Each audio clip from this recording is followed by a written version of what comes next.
شروع اللہ کا نام لے کر جو بڑا مہربان نہایت رحم والا ہے۔ ایک طلب کرنے والے نے عذاب طلب کیا جو نازل ہو کر رہے گا، یعنی کافروں پر، اور کوئی اس کو ٹال نہ سکے گا، جو بلندیوں والے اللہ کی طرف سے نازل ہوگا، جس کی طرف روح القدس اور دوسرے فرشتے چڑھتے ہیں، اس روز نازل ہوگا جس کا طول 50,000 برس ہوگا۔ تو تم کافروں کی باتوں کو حوصلے کے ساتھ برداشت کرتے رہو۔ لوگ اس دن کو دور سمجھتے ہیں، جبکہ ہماری نظر میں وہ قریب ہے۔ جس دن آسمان ایسا ہو جائے گا جیسے پگھلا ہوا تانبا، اور پہاڑ ایسے جیسے رنگین اون، اور کوئی دوست کسی دوست کو نہ پوچھے گا، حالانکہ ایک دوسرے کو سامنے دیکھ رہے ہوں گے۔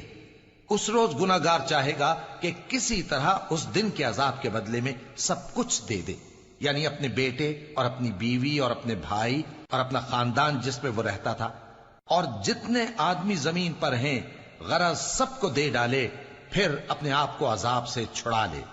لیکن ایسا ہرگز نہیں ہوگا۔ وہ بھڑکتی ہوئی آگ ہے، کھال ادھیڑ کر کلیجہ نکال لینے والی۔ وہ ان لوگوں کو اپنی طرف بلائے گی جنہوں نے دین حق سے اعراض کیا اور منہ پھیر لیا، اور مال جمع کیا پھر سینت سینت کر رکھا۔ کچھ شک نہیں کہ انسان کم حوصلہ پیدا ہوا ہے۔ جب اسے تکلیف پہنچتی ہے تو گھبرا اٹھتا ہے، اور جب ملتا ہے اس کو مال تو بخیل بن جاتا ہے۔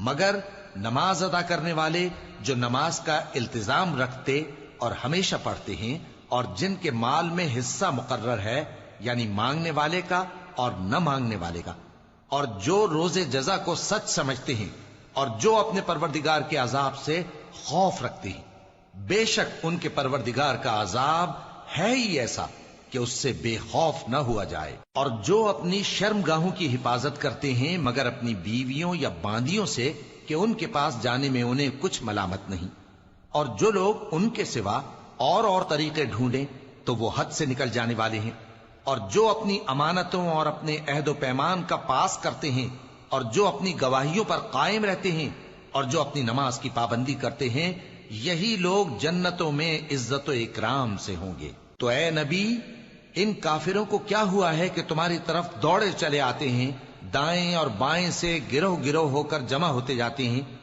کیا ان میں سے ہر شخص یہ امید رکھتا ہے کہ نعمت کے باغ میں داخل کیا جائے گا؟ ہرگز نہیں۔ ہم نے ان کو اس چیز سے پیدا کیا ہے جسے یہ جانتے ہیں۔ پس مشرقوں اور مغربوں کے مالک کی قسم کہ ہم طاقت رکھتے ہیں، یعنی اس بات پر کہ ان سے بہتر لوگ بدل لائیں، اور ہم عاجز نہیں ہیں۔ تو اے پیغمبر، ان کو باطل میں پڑے رہنے اور کھیل لینے دو، یہاں تک کہ جس دن کا ان سے وعدہ کیا جاتا ہے وہ ان کے سامنے آ موجود ہو۔ اس دن یہ قبروں سے نکل کر اس طرح دوڑیں گے جیسے کسی مقابلے کے نشان کی طرف دوڑے جا رہے ہوں۔ ان کی آنکھیں جھک رہی ہوں گی اور ذلت ان پر چھا رہی ہوگی۔ یہی وہ دن ہے جس کا ان سے وعدہ کیا جاتا تھا۔